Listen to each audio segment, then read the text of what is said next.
ಪ್ರಕೃತಿ ಹೇಗೆ ಗೊತ್ತಾ, ವೈವಿಧ್ಯಮಯವಾದದ್ದು. ಎಲ್ಲ ಮರಗಳನ್ನು ನಾನು ಒಡೆದಾಕ್ಬಿಟ್ಟು ಬರೀ ಹುಣಸೆ ಮರ ಬೆಳೆಸ್ತೀನಿ ಅಂದರೆ ಹುಣಸೆ ಮರನೂ ಉಳಿಯಲ್ಲ ಕೊನೆಗೆ. ಏಕೆಂದರೆ ಹುಣಸೆ ಮರಕ್ಕೆ ಬೇರೆ ಮರಗಳ ಜೊತೆ ಏನೋ ಒಂದು ಸಂಬಂಧ ಇರುತ್ತೆ, ನಮಗೆ ಗೊತ್ತಿಲ್ಲ ಅಷ್ಟೇ. ಎಲ್ಲ ಪಕ್ಷಿಗಳಿಗೂ, ಎಲ್ಲ ಕೀಟಗಳಿಗೂ, ಎಲ್ಲ ಪ್ರಾಣಿಗಳಿಗೂ, ಎಲ್ಲ ಸಸ್ಯಗಳಿಗೂ, ವನಸ್ಪತಿಗಳಿಗೂ, ಮಣ್ಣಿಗೂ, ಮನುಷ್ಯರಿಗೂ, ಹವಾಮಾನಕ್ಕೂ, ಋತುಗಳಿಗೂ, ಕ್ಲೈಮೇಟ್ಗೂ, ಭೂಗೋಳಕ್ಕೂ, ನದಿಗಳಿಗೂ ಎಲ್ಲಕ್ಕೂ ಸಂಬಂಧ ಇದೆ. ನೋಡಿ, ಈಗ ಬಾಂಗ್ಲಾದೇಶದಲ್ಲಿ ಒಂದು ವಿಶಿಷ್ಟವಾದ ಮಸ್ಲಿನ್ ಬಟ್ಟೆ ಅಂತ ಒಂದು ತುಂಬ ತೆಳ್ಳಗಿರುತ್ತೆ, ಟ್ರಾನ್ಸ್ಪರೆಂಟ್ ಮೃದುವಾಗಿರುತ್ತೆ. ಎಷ್ಟೋ ಸಹಸ್ರಮಾನಗಳ ಕಾಲ ನಮ್ಮಲ್ಲಿ ಅದನ್ನು ಬೆಳೆಸಿದ್ರು. ಆಕ್ರಮಣಕಾರ ಬಂದೆಲ್ಲ ನಾಶ ಮಾಡಿ ಈಗ ಅವರೆಲ್ಲ ಮತಾಂತರವಾಗಿದ್ದಾರೆ. ಆದರೂ ಕೆಲವ್ರು ಮಾಡ್ತಾರೆ, ಆ ಬಟ್ಟೆನ ಮಾಡ್ತಾರೆ. ಒಂದು ಬಟ್ಟೆ, ಒಂದು ಸೀರೆ ನೇಯೋದಕ್ಕೆ ಅವ್ರಿಗೆ 2 ವರ್ಷ ಬೇಕು, ಅಷ್ಟು ನಾಜೂಕು. ಹೋಗಿ ಇಂಟರ್ನೆಟ್ಟಲ್ಲಿ ನೋಡಿ.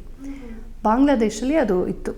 ಅಲ್ಲಿ ಒಂದು ಮೇಧಿನಿ ಅಂತ ಒಂದು ನದಿ, ಆ ನದಿಯ ತೀರದಲ್ಲಿ ಒಂದು 8-10 ಕಿಲೋಮೀಟರ್ಗಳ ಮಾತ್ರವೇ, ಒಂದು ಭಾಗ ಮಾತ್ರ, ನದಿಯ ದಡದಲ್ಲಿ ಒಂದು ಜಾಗದಲ್ಲಿ ಮಾತ್ರ, ಒಂದು ತೀರದಲ್ಲಿ ಮಾತ್ರವೇ ಅದೊಂದು ಬಗೆಯ ಕಾಟನ್ ಬೆಳೆಯುತ್ತೆ, ನೂಲು. ಅದರಿಂದ ಮಾತ್ರವೇ ಅದು ಮಾಡೋಕ್ಕಾಗೋದು. ನೀವು ಅದು ನದಿ ಆ ಕಡೆ ತೀರಕ್ಕೆ ಹೋದರೆ ಅಥವಾ ಬೇರೆ ನದಿ ತೀರಕ್ಕೆ ಹೋದರೆ ಇನ್ಯಾವ ಜಗತ್ತಿನ ಕಾಟನಲ್ಲೂ ನಿಮ್ಗೆ ಅದು ಮಾಡೋಕ್ಕಾಗಲ್ಲ. ಅದನ್ನೇ ತೊಗೊಂಡವ್ರು ಬೇರೆ ಎಲ್ಲ ಕಡೆ ಬೆಳೆಸೋಕ್ಕೆ ಟ್ರೈ ಮಾಡಿದ್ದಾರೆ, ಆಗಿಲ್ಲ.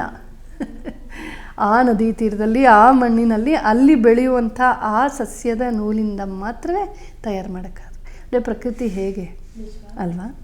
ಹೀಗೆ ಒಂದಕ್ಕೊಂದು ಸಂಬಂಧ ಇರುತ್ತೆ. ಈ ಸಂಬಂಧವನ್ನು ಅರ್ಥ ಮಾಡ್ಕೊಳ್ದೆ ನಾವು, ನೀನು ನಂತರ ಇಲ್ಲ, ನಾನು ಈ ಪುಸ್ತಕ ನಂಬ್ತೀನಿ, ನಾನು ಈ ವ್ಯಕ್ತಿ ನಂಬ್ತೀನಿ, ನಂಬು ಇದ್ದರೆ ಸಾಯಿಸ್ತೀನಿ, ನೀನು ನಂಬೋದಿಲ್ವಾ, ನನಗಿಂತ ಪ್ರಬಲವಾಗಿದೆಯಾ, ಸರಿ ನಾವೆಲ್ಲ ಜನ ಸಂಖ್ಯೆ ಹೆಚ್ಚಿಸ್ಕೊಂಡು ನಿನ್ನನ್ನು ಸಾಯಿಸ್ತೀವಿ, ಇನ್ನೇನೋ ಮಾಡ್ತೀವಿ, ಪೊಲಿಟಿಕಲ್ ಅಜೆಂಡಾ ತರ್ತೀವಿ. ಇದು ತಾನೇ ನಡೀತಿರೋದು ಇವರು. ಇದಕ್ಕಿಂತ ದೊಡ್ಡ ಮೌಢ್ಯ ಏನಿದೆ, ಪೈಶಾಚಿಕತೆ ಏನಿದೆ? ನಾವೇನೋ ಕುಂಕುಮ ಅಲ್ಲಿ ಚೆಲ್ಬಿಟ್ರಿ, ಇದನ್ನು ದೊಡ್ಡ ಮೂಢನಂಬಿಕೆ ಅಂತ ಬಾಯಿಗೆ ಬಂದಂಗೆ ಬೈತಾರಲ್ಲ. ಮತ್ತು ಕೆಲವರು ಅದೇ ಈ ಬೆಂಕಿಯೊಂದಿಗೆ ಆಟ ಆಡ್ತಾರೆ, ಹಿಂಗೆ ನುಂಗುತ್ತಾರೆ. ಅದೇನು ತುಂಬ ಕಷ್ಟ. ನೀನು ಮಾಡ್ಬೋದು, ನಾನೂ ಮಾಡ್ಬೋದು. ಅದು ಮೂಢನಂಬಿಕೆ ಅಲ್ಲ. ಅದೊಂದು ಜಾತ್ರೆಗಳಲ್ಲಿ, ದೇವರಿಗೆ ಗ್ರಾಮ ದೇವತೆಯ ಉತ್ಸವಗಳಲ್ಲಿ ಹೇಗೆ ಪೂಜೆ ಇರುತ್ತೋ, ಹೇಗೆ ಅನ್ನದಾನ ಎಲ್ಲ ಇರುತ್ತೋ, ಹಾಗೆ ಗೀತ ನೃತ್ಯಾದಿಗಳಿರುತ್ತೋ, ಮೆರವಣಿಗೆ ಇರುತ್ತೋ, ಹಾಗೆ ಈ ಥರದ ಕೆಲವು ಸ್ಪೋರ್ಟ್ಸು, ದೇಶಿ ಗೇಮ್ಸು, ಕೆಲವು ಸಾಹಸಗಳು ಅದೂ ಮಾಡ್ತಾರೆ. ನಮ್ಮ ಉತ್ತರ ಕರ್ನಾಟಕದಲ್ಲಿ ಎಷ್ಟೊಂದಿವೆ ಈ ಥರ ಸಾಹಸಗಳು. ಅದನ್ನು ಹಂಗೆ ನೋಡಬೇಕು ನಾವು. ಪಾಪ ಆ ಮುಗ್ಧ ಜನ ಏನೋ ಮಾಡ್ತಿದ್ರು, ಅದು ಇದು ಮೂಢನಂಬಿಕೆ, ಇದೆಲ್ಲ ತಪ್ಪು. ಬೇರೆಯವ್ರನ್ನ ಯಾಕೆ ನೀವು ಬೆಟ್ಟು ತೋರಿಸೋದಿಲ್ಲ, ಬರೀ ಇವ್ರು ಮಾತ್ರ ಯಾಕೆ ಟಾರ್ಗೆಟ್ ಮಾಡಬೇಕು? ಮಾಡಲಿ ಬಿಡಿ, ಏನೋ ಮಾಡ್ಕೊಂಡು ಹೋಗ್ತಾ ಇದ್ದಾರೆ ಅಲ್ವಾ? ಅದು ಯಾರಿಗೆ ತೊಂದರೆ ಅದರಿಂದ? ಒಂದು ನಿಮಿಷ ಅಂದರೆ ಅದು ಅಲ್ಲೇ ಆಗೋಗ್ಬಿಡುತ್ತಪ್ಪ ಅದು ಕರ್ಪೂರ. ಹೀಗಾಗಿ ಎಲ್ಲ ಮೂಢನಂಬಿಕೆಗಳಲ್ಲ. ಹಾವನ್ನು ಎಳ್ಕೊಂಬಂದು ಹಾವು ಹಲ್ಲು ಕಿತ್ತುಬಿಟ್ಟು ಅದಕ್ಕೆ ಬಲವಂತವಾಗಿ ನಾವು ಪೂಜೆ ಮಾಡ್ತಿದ್ದೆ ತಪ್ಪು. ಪ್ರಾಣಿಗಳಿಗೆ ಶೋಷಣೆ ಕೊಟ್ಟು ಪೂಜೆ ಮಾಡೋದು ತಪ್ಪು. ತನ್ನ ಪಾಡಿಗೆ ತಾನಿರೋ ಹಸುಗೆ ಹೋಗ್ಬಿಟ್ಟು ಒಂದು ಕುಂಕುಮ ಹಚ್ಬಿಟ್ಟು ಒಂದು ಸ್ವಲ್ಪ ಹುಲ್ಲು ತಿನ್ಸಿದ್ರೆ ಅದು ಖಂಡಿತ ಮೂಢನಂಬಿಕೆ ಅಲ್ಲ, ಅದು ಪ್ರಕೃತಿ ಪ್ರೇಮ, ಅದೊಂದು ದರ್ಶನ. ಆ ಹಸುವಿನಲ್ಲೂ ನಾನು ದೇವ್ರನ್ನ ನೋಡ್ತಾ ಇದ್ದೀನಿ. ಅರ್ಶಿನ, ಕುಂಕುಮ, ಪೂಜೆ, ಅಭಿಷೇಕ ಇದು ಯಾವುದೂ ಮೌಢ್ಯವಲ್ಲ. ಅದೇನೋ ಚೆಲ್ಲೋಯ್ತು, ಅದೇನೋ ಮುರಿದೋಯ್ತು.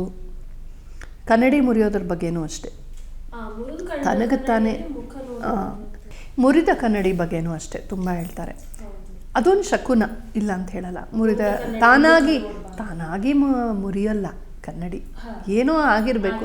ಅಥವಾ ತುಂಬ ಸಲ ಏಟು ಬಿದ್ದು ಒಂದಿನ, ಈಗ ಇಟ್ಟಿಗೆ ಒಂದೇ ಏಟಿಗೆ ಮುರಿಯಲ್ಲ, ಹೊಡಿತಾನೇ ಇರೋ 30ನೇ 40ನೇ ಏಟಿಗೆ ಮುರಿಯುತ್ತೆ. ಬಟ್ 30 ಏಟಿನ ಪ್ರಭಾವ ಇರುತ್ತೆ ಅಲ್ಲಿ.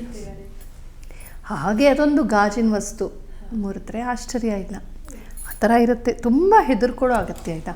ಮತ್ತು ಎಲ್ಲಕ್ಕೂ ಪರಿಹಾರ ಪರಮಾತ್ಮನ ಧ್ಯಾನ. ತಕ್ಷಣ ವಿಷ್ಣು ಸಹಸ್ರನಾಮ ಓದಿ, ಲಲಿತಾ ಸಹಸ್ರನಾಮ ಓದಿ, ಸಪ್ತಶತಿ ಓದಿ, ನಿಮ್ಮ ಯಾವ ಓಂ ನಮಃ ಶಿವಾಯ ಜಪ ಮಾಡಿ, ರುದ್ರಾಭಿಷೇಕ ಮಾಡಿ, ತೀರ್ಥಾಟನೆ ಮಾಡಿ, ದಾನ ಮಾಡಿ, ಧರ್ಮ ಮಾಡಿ, ದೇವಸ್ಥಾನಕ್ಕೆ ಹೋಗಿ, ಹೀಗೆ ಮಾಡಿ. ಯಾಕೆ ಹೆದರ್ಕೊಳ್ಳೋದು ಯಾಕೆ ಅಂತ.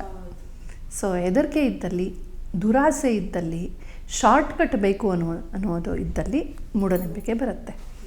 ಯಾವಾಗ ನಮಗೆ ಭಗವಂತನ ಇಚ್ಛೆಯನ್ನು ಸ್ವೀಕರಿಸೋ ಒಂದು ಶಾಂತಿ, ಒಂದು ತಾಳ್ಮೆ ಬರುತ್ತೋ, ಮತ್ತು ಭೌತಿಕ ಜೀವನದಲ್ಲಿ ಇಷ್ಟೇ ಆಗೋದು, ಇದಕ್ಕಿಂತ ಇನ್ನೇನು ಇದು ಕುಣಿಬೇಕು ಅಂದರೆ ಕುಣಿಯೋದಿಲ್ಲ. ಭೌತಿಕವಾಗಿ ಕುಣಿಬೇಕಾಗಿಲ್ಲ. ಒಂದೇ ಒಂದು ಕತೆ ಹೇಳಿ ಮುಗಿಸ್ತೀನಿ ನಾನು. ಈ ಸಿದ್ಧಿಗಳು ಅಂತ ನಮ್ಮಲ್ಲಿ ಹೇಳ್ತಾರೆ, ಕೆಲವು ಅಷ್ಟಸಿದ್ಧಿಗಳು, ಅಣಿಮಾಲ ಗಿಮ ಗರಿಮ ವೈಮ ಅಂತೆಲ್ಲ. ಏನೋ ನೀರು ಮೇಲೆ ನಡ್ಕೊಂಡು ಹೋಗೋದು, ತೇರೋದು, ಹಾರೋದು, ಇದೆಲ್ಲ ಏನೋ ಆಗುತ್ತೆ ಅಂತ ಹೇಳ್ತಾರೆ.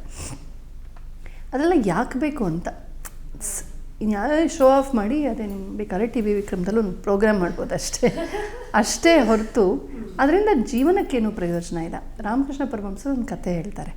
ಇಬ್ಬರು ಸಾಧಕರು ಇಬ್ಬರು ಮಾತಾಡ್ಕೊಂಡಂತೆ, ಇಬ್ಬರು ಸಾಧನೆ ಮಾಡಿ 12 ವರ್ಷದ ನಂತರ ಸೇರೋಣ ಇದೇ ಜಾಗದಲ್ಲಿ. ಇಬ್ಬರು ತಪಸ್ಸಿಗೆ ಹೋದರು. 12 ವರ್ಷದ ನಂತರ ಇಬ್ಬರು ಮತ್ತೆ ಅಲ್ಲೇ ಸೇರಿದ್ರು ನದಿ ತೀರದಲ್ಲಿ. ಆಗ ಒಬ್ಬ ಹೇಳಿದಂತೆ, ನಾನು ತಪಸ್ಸು ಮಾಡಿ ಸಾಧನೆ ಮಾಡಿ ಸಿದ್ಧಿ ಪಡೆದಿದ್ದೀನಿ, ನದಿ ಮೇಲೆ ನೀರು ಮೇಲೆ ನಡ್ಕೊಂಡು ಹೋಗ್ತೀನಿ ನೋಡು ಅಂತ. ಹೀಗೆ ನಡ್ಕೊಂಡು ಹೋಗಿ ಹಿಂಗೆ ನಡ್ಕೊಂಬಂದಂತೆ ಮುಳುಗದೆ. ನೋಡಿದ್ಯಾ ನೀನೇನು ಪಡ್ತಿದ್ಯಾ ಹೇಳು ಅಂತ. ಅವನು ಹೇಳಿದಂತೆ, ನಾನು ಭಕ್ತಿ ಜ್ಞಾನ ವಿವೇಕ ಪಡ್ತಿದ್ದೀನಿ, ಅಪಾರವಾದ ಶಾಂತಿ ಪಡ್ತಿದ್ದೀನಿ. ಅಷ್ಟೇ, ನಾ ಏನು ಸಿದ್ಧಿ ಪಡೀನಿ, ನಾನು ನೋಡಿ ಹೆಂಗೆ ದಾಟ್ಕೊಂಬಂದೆ, ಇನ್ನೇನು ಪಡ್ಕೊಂಡಿದ್ದೀವಿ, ಇದನ್ನು ಪಡೆಯೋಕ್ಕೆ 12 ವರ್ಷ ಆಯಿತು.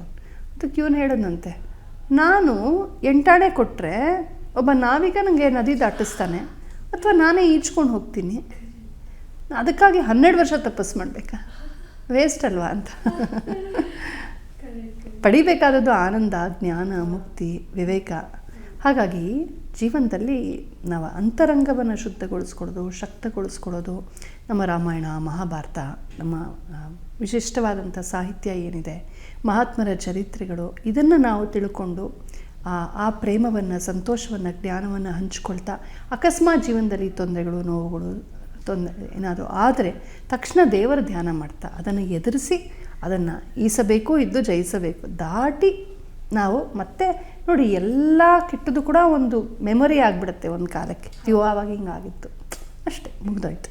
ಆ ಹ್ಯಾಂಗ್ ಓವರಲ್ಲಿ ಇರಬಾರ್ದು, ಮುಂದಕ್ಕೆ ಹೋಗ್ತಾ ಇರಬೇಕು. ಇವಾಗ ಏನಾಗ್ಬಿಡುತ್ತೋ, ಇದೇನಾಗ್ಬಿಡುತ್ತೋ, ನನಗೇನಾಗಬಾರ್ದು ಅಂದರೆ ಅದು ಸಾಧ್ಯ ಆಗೋದಿಲ್ಲ. ಹಾಗಾಗಿ ಅಂಥವ್ರನ್ನ ಏನು ಮಾಡ್ತಾರೆ, ಆಗಲೇ ನೀನು ಹೇಳ್ದಾಗೆ ಬರ್ತಾರೆ, ಇವ್ರನ್ನ ಬುಟ್ಟಿಗೆ ಹಾಕ್ಕೊಂಡು ಮಾರ್ಕೆಟಿಂಗ್ ಮಾಡ್ತಾರೆ. ನಿಂಗೆ ಹಿಂಗಾಗುತ್ತೆ, ನಿಮ್ಗೆ ಹಿಂಗಾಗ್ಬಿಟ್ಟಿದ್ಯಾ, ಬನ್ನಿ ಇದು ಮಾಡಿಸಿ, ಆ ಶಾಂತಿ ಮಾಡಿಸಿ, ಮತ್ತೊಂದು ಮಾಡಿಸಿ, ಇದೊಂದು ಮಾಡಿಸಿ. ಸೊ ಇಲ್ಲದ ಸಮಸ್ಯೆಗಳನ್ನು ಹೇಳಿ ಹೇಳಿ ಹೇಳಿ ಹೇಳಿ ಅವ್ರ ಮೂಲಕ ಮಾರ್ಕೆಟಿಂಗ್ ಮಾಡ್ಕೊಳ್ತಾರೆ. ಏನು ಇದೆಯೋ ಹಾಗೆ ಅದನ್ನು ಒಪ್ಕೊಂಡು ಬದುಕೋದನ್ನು ಕಲಿತ್ರೆ ನಾವು ಭಗವಂತನ ಸ್ಮರಣೆ ಮಾಡ್ತಾ, ಆಗ ಅರ್ಧಕ್ಕರ್ಧ ನಮ್ಮ ಮೂಢನಂಬಿಕೆಗಳು ತಾವಾಗಿಯೇ ಕರಗಿ ಹೋಗ್ಬಿಡುತ್ತವೆ. ಎಲ್ಲಕ್ಕೂ ಏನೋ ಅರ್ಥ ಕಲ್ಪಿಸೋಕೆ ನಾವು ಹೋಗೋದಿಲ್ಲ. ಅರ್ಥ ಇಲ್ಲ ನಾನು ಹೇಳ್ತಿಲ್ಲ, ಇರ್ಬೋದು, ಬಟ್ ಅದು ಅಷ್ಟೂ ನನ್ನ ಜೀವನಕ್ಕೆ ಮಾರಕವಲ್ಲ. ಎಷ್ಟೋ ಕನಸು ಬಂದು ಹೋಗುತ್ತಪ್ಪ, ಎಷ್ಟೋ ಶಕುನಗಳು ಬಂದು ಹೋಗ್ತಾ ಇರುತ್ತೆ ಜೀವನದಲ್ಲಿ. ಎಲ್ಲದಕ್ಕೂ ಯಾಕೆ ನಾವು ಅಷ್ಟು ಅಬ್ಸೆಸ್ ಆಗಬೇಕು? ಹಾಂ, ತುಂಬ ತರಚು ಗಾಯವ ಕೆರೆದು ಹುಣ್ಣನಾಗಿಪ್ಪುದು ಕಪಿ ಅಂತ. ನರನು ಮಂತೆಯ ಚಿಂತೆಯೊಂದನ್ನು ನೆನೆದು ಡಿ ವಿ ಜಿ ಹೇಳ್ತಾರೆ. ಹಾಗೆ ಒಂದು ಸಣ್ಣ ತರಚು ಗಾಯ ಇದೆ, ಕಪಿ ಹಿಂಗೆ ಮಾಡಿ ಮಾಡಿ ದೊಡ್ಡ ಗಾಯ ಮಾಡ್ಕೊ, ಆ ಥರ ಏನೋ ಒಂದು ಆಯಿತು, ಅದಕ್ಕೆ ತುಂಬ ಕಲ್ಪನೆ ಕಟ್ಟಕ್ಕೆ ಹೋಗ್ಬ. ಮದುವೆಗಳೇ ಕೆಲವು ಸಲ ನಿಂತೋಗುತ್ತವೆ. ಅಪಶಕುನ ಅಂತ ಯಾಕೆ ತಿಳ್ಕೊಬೇಕು? ಮದುವೆ ಮನೆ ಹಿಂದಿನ ದಿನ ಹುಡುಗಿ ಓಡೋಗ್ಬಿಡ್ತಾಳೆ. ಈಗ ನಾನು ಆ ಹುಡುಗಂಗೆ ಹೇಳೋದು, ಒಳ್ಳೇದಾಯಿತು ತಾನೇ, ಮದುವೆ ಮರುದಿನ ಓಡೋಗಿದ್ರೆ, ಹಿಂದಿನ ದಿನವೇ ಓಡೋಗ್ಬಿಟ್ಲು, ಒಳ್ಳೇದಾಯಿತು ಅಲ್ವಾ? ತಪ್ಪೋಯ್ತಲ್ಲ ಸದ್ಯ. ಎಲ್ಲನೂ ಕೂಡ ಮತ್ತೆ ಯಾಕೆ ಯಾವಾಗ ಏನು ಎಲ್ಲ ಆಗುತ್ತೆ ಹೇಳೋಕ್ಕಾಗೋದಿಲ್ಲ ನಾವು. ಹಾಗಾಗಿ ಇದನ್ನೆಲ್ಲ ಧರ್ಮಶಾಸ್ತ್ರಗಳಲ್ಲಿ ಮಾತಾಡಿದ್ದಾರೆ. ಕೆಲವೆಲ್ಲ ಸಂಕಲ್ಪ ಮಾಡಿ ಕಂಕಣ ಕಟ್ಟಿ ಶುರು ಆದಮೇಲೆ ಮದುವೆ ಏನಾದರೂ ನಿಲ್ಲಿಸ್ಬೇಕಾಗಿಲ್ಲ ಅಂತಲೂ ಕೂಡ ಹೇಳಿದ್ದಾರೆ ಕೆಲವು. ಆ ಥರ ಎಲ್ಲ ಇವೆ. ಬಟ್ ನಾವೇ ಸ್ವಲ್ಪ ಮೂಢರು. ಭಯ ಜಾಸ್ತಿ. ಭಯ ಬಿಡಿ, ದೇವರನ್ನು ನಂಬಿ, ದೇವರನ್ನೇ ನಂಬಿದ್ರೂ ಕೂಡ ಸುಖ ದುಃಖ ತಪ್ಪೋದಿಲ್ಲ. ಸುಖ ದುಃಖದಿಂದ ತಪ್ಪಿಸ್ಕೊಳ್ಳೋಕ್ಕೋಸ್ಕರ ನಾನು ದೇವ್ರ ಹತ್ರ ಹೋಗ್ತೀನಿ, ಅಥವಾ ಈ ದೇವ್ರು ಬಿಟ್ಟು ಇನ್ನೊಂದು ದೇವ್ರ ಹತ್ರ ಹೋಗ್ತೀನಿ ಅಂದರೆ ನಿಮ್ಮನ್ನು ಮತಾಂತರ ಮಾಡೋಕ್ಕೆ, ನಿಮ್ಮನ್ನು ಮೋಸ ಮಾಡೋಕ್ಕೆ, ನಿಮ್ಮ ಜೀವನ ಹಾಳು ಮಾಡೋಕ್ಕೆ, ನಿಮ್ಮನ್ನು ಫೂಲ್ ಮಾಡೋಕ್ಕೆ, ನಿಮ್ಮಿಂದ ದುಡ್ಡನ್ನು ಕೀಳೋಕ್ಕೆ ಬೇಕಾದಷ್ಟು ತೋಳಗಳು, ಚಿರತೆಗಳು ಕಾಯ್ತಾ ನಿಂತಿವೆ. ಹಾಗಾಗಿ there is no shortcut to life. ಜೀವನವನ್ನು ಚೆನ್ನಾಗಿ ಬದುಕೋಣ, ಸುಖ ದುಃಖಗಳನ್ನು ಸಮವಾದ ಭಾವದಲ್ಲಿ ತೆಗೆದುಕೊಂಡು ಮುಂದುವರಿಸೋಣ. ಜೀವನದಲ್ಲಿ ಏನೇ ಘಟನೆಗಳಾದರೂ ಕೂಡ ಎಲ್ಲವೂ ಭಗವಂತನ ಇಚ್ಛೆ. ಅದನ್ನು ಆ ಕ್ಷಣ ಫೇಸ್ ಮಾಡಿ ಮುಂದಕ್ಕೆ ಹೋಗಬೇಕು ನಾವು. ಇಷ್ಟು ಮಾಡಿದ್ರೆ ನಂಬಿಕೆ ಇರುತ್ತೆ, ದರ್ಶನ ಇರುತ್ತೆ, ಆದರೆ ಮೌಢ್ಯ ಇರೋದಿಲ್ಲ ಅದರಲ್ಲಿ. ಧನ್ಯವಾದ. ಟಿವಿ ವಿಕ್ರಮ, ದೇಶ ನಿಮ್ಮ ಕೈಯಲ್ಲಿ. ಈ ಕಾರ್ಯಕ್ರಮ ನಿಮಗೆ ಇಷ್ಟ ಆಗಿದ್ದಲ್ಲಿ ಲೈಕ್, ಶೇರ್ ಹಾಗೂ ಕಮೆಂಟ್ ಮಾಡಿ. ಟಿವಿ ವಿಕ್ರಮದ ಕಾರ್ಯಕ್ರಮಗಳನ್ನು ನಿರಂತರವಾಗಿ ವೀಕ್ಷಿಸಲು ಸಬ್ಸ್ಕ್ರೈಬ್ ಮಾಡಿ, ಬೆಲ್ ಐಕನ್ ಒತ್ತಿ.